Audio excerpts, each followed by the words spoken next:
بسم الله الرحمن الرحیم. خب امروز به سیمای حضرت فاطمه رضی الله عنها رسیدیم. اگه بیاد داشته باشید گفتیم که حضرت فاطمه خداوند به ایشون دو فرزند نصیب کرد، حضرت حسن و حضرت حسین.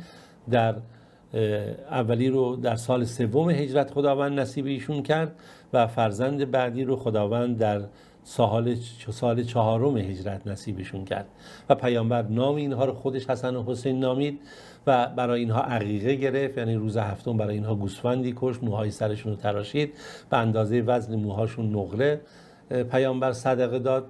و خب خیلی اندک میشه. حالا بعضی فکر میکنن خیلی زیاد. نه، وقتی موی سر بچه بتراشید چقدر میشه؟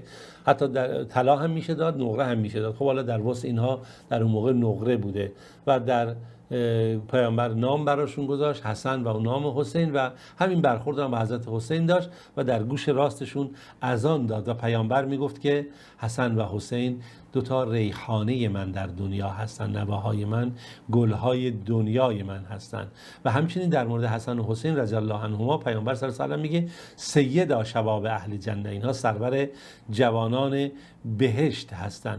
محبت پیامبر خدا صلی الله علیه و سلم که دیگه خب ما بهتر میدونیم که چگونه نسبت به نواهاش هست، تا جایی که اسامه ابن زید که خودش حب رسول خدا صلی الله علیه و سلم است نقل میکنه، میگه خرج رسول الله صلی الله علیه و سلم لیلتن، یه شب پیامبر بیرون اومد و هو مشتمل علی شیء، گویا که چیزی با خودش داشت، یعنی همراه داشت. قلت ما هذا، به پیامبر گفتم اینا کیان؟ فکشف، مثلا یک چیز بغلش داشت، مثلا روش شالی هم داشت. فکشف و اذا حسن و حسین و که با حسن و حسین رو دیدیم که پیامبر با خودش چیه همراه داره و خب دختری هم بود که میگم معذرت میخوام، حسن و حسین با خودش همراه داره. بعد گفت هازا ابنای و ابنا بنتی، اینها پسرای منن و پسر دختر منن. اللهم انی احبهما فاحبهما و احب من یحبهما. خیلی جالبه.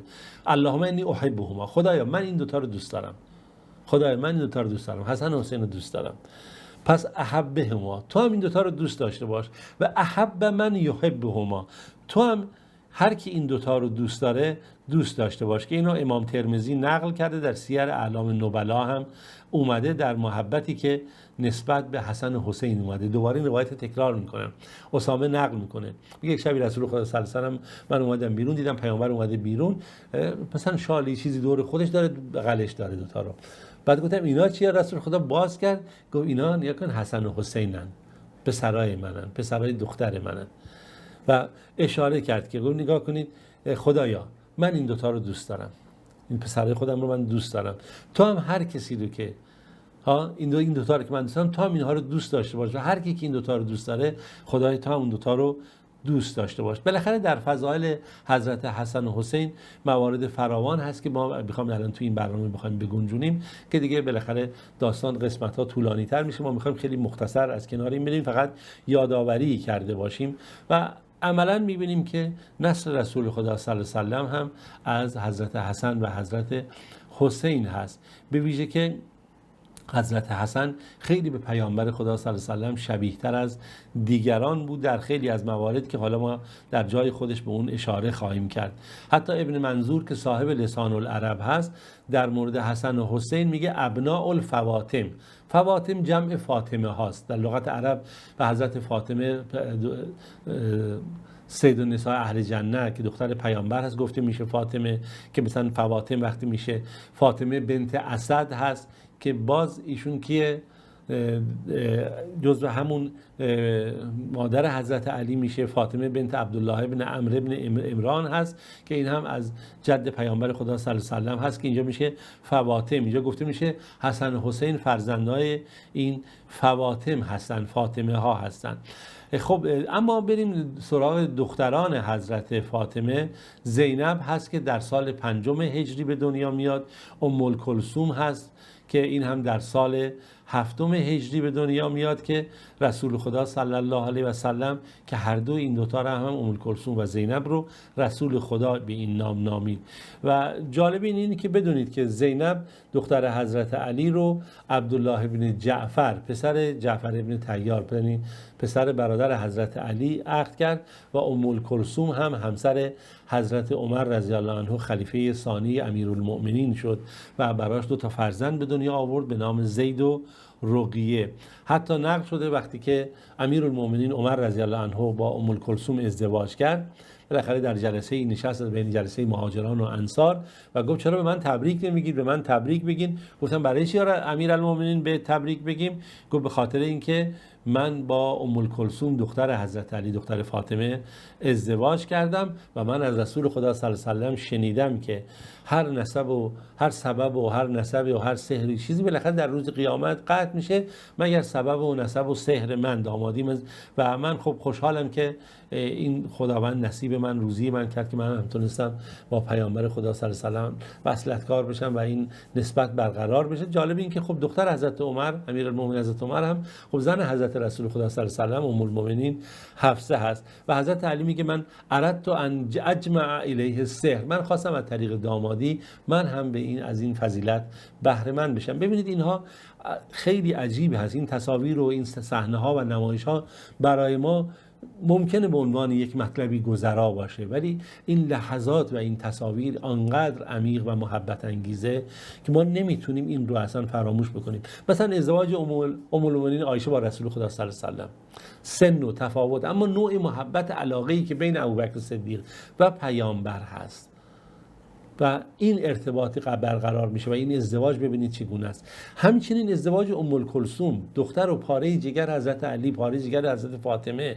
خواهر حسن و حسین، نوه پیامبر خدا صلی الله علیه و سلم با عمر که از نظر سنی ببینید چقدر با هم متفاوتن. چه چیزی جز محبت و صمیمیت میتونه باشه؟ اصلا نمیتونیم. میگم برای ما، حتی برای کسایی که ما الان داریم مثلا این رو با موافقت نقل میکنیم با خوشحالی، حتی ما نمیتونیم به این اوج این محبتی که بین اینها با صمیمیتی بود که درک بکنیم و برسیم. صحابه میگه وقتی این سخن رو عمر گفت همه تبریک کردن، دعای خیر کردن، گفتن خوش به حالت و تبریک میگیم برات خیر بشه. و بالاخره این خیری است که در اینجا اشاره شده. و نکته‌ای که در اینجا وجود داره میگه ابن عابدین نقل میکنه که یک رساله‌ای نوشته به نام علم الظاهر فی نفع نسب طاهر و در اونجا این نسب نبوی رو آورده و اشاره کرده که چگونه هست. حالا در اشعاری که ما دیگه ضرورتی نداره این اشعار رو اینجا براتون بخونیم. اما فضیلت دیگری که حضرت فاطمه نصیبش میشه اینی که از اون آیه تطهیر که در مورد همسران پیامبر هست، میبینید حضرت فاطمه، حضرت علی و فرزندانش هم از این آیه تطهیر بهره مند میشن. اونجا امام احمد رحمه الله نقل میکنه که وقتی که از حضرت علی و اهل بیتش سوال شد گفتن که واقعا کسی نمیتونه در این مقایسه میخواد مقایسه بکنه. بذارید ما با آیات قرآن بایستیم ببینیم چگونه هست.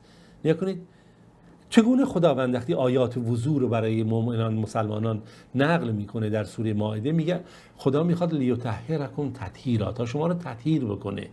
یعنی شما با وضو گرفتن برای نماز وقتی که قلب و روحتون و جسمتون رو پاک میکنید برای نماز میستید، خدا میخواد شما رو تطهیر بکنه. پس اگر شما میخواید پاک بشید، به این منزلت برسید، باید این گونه باشید.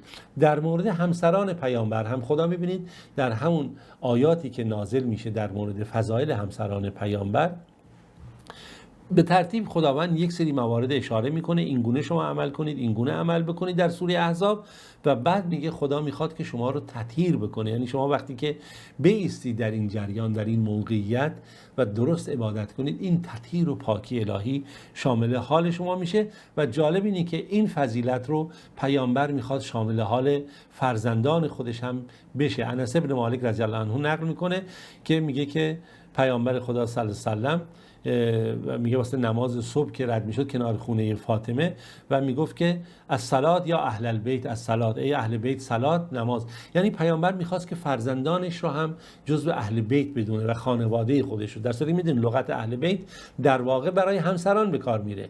در اونجا در قرآن یک جا می‌بینید برای مادر حضرت موسی علیه السلام به کار رفته، یک جا برای همسر ابراهیم علیه السلام به کار رفته، بار سوم هم اینجا در واقع برای همسران هست. اما این فضیلت رو خدا میخواد شامل دختر خودش و دختران خودش و داماد خودش هم قرار بده. ام المؤمنین سلمه نقل میکنه که رسول خدا صلی الله علیه و سلم بالاخره در همون حدیث کسایی که همه نقل میکنن اما بدونی که به اصل و مفاهیم این حدیث نگاه کنن چگونه است که وقتی این آیات تطهیر نازل شد در این سوره احزاب و در مورد زنان پیامبر بود، اینجا چیکار کرد؟ پیامبر یک چیزی کسایی انداخت و خدایا اینها هم اهل بیت من هستن، اینها هم بالاخره افراد خاص من هستن، اینها رو هم رجس و پلیدی رو ازشون دور بکن، اینها رو مورد رحمت خودت قرار بده. ام سلمه گفت یا رسول الله آیا من هم شامل این میشم؟ گفت انک علی خیر، تو که در شرایط بهتری هستی، چرا که این آیات برای شما هست و من میخوام که اینها هم شامل اینها این جریان بشه. که امام شافعی خیلی جالب در این مورد میگه یا اهل بیت رسول الله حبکم فرد من الله فی القرآن انزل، ای اهل بیت محبت شما فرضی است از جانب خدا که برای ما قرار داده شده و ما دوست داریم. کفاکم من عظیم القدر انکم من لم یصلی علیکم لا صلات له، همین قدر برای شما کافیه که اگر کسی در نماز بر شما صلوات نفرسته بر دیگه نمازش مثل کامل نشده. چرا که ما میگیم اللهم صل علی محمد و علی آل محمد، اللهم بارک علی محمد و علی آل و با آل محمد یا بارک علی آل محمد، و این فضیلتی است که اینجا ما اشاره کردیم. خب تا این قسمت با ما همراه بودید، وقت تمام شده تا اینکه در جلسه بعد بتونیم ادامه سیمای حضرت فاطمه رضی الله عنها رو داشته باشیم. خدایا رو نگهدارتون.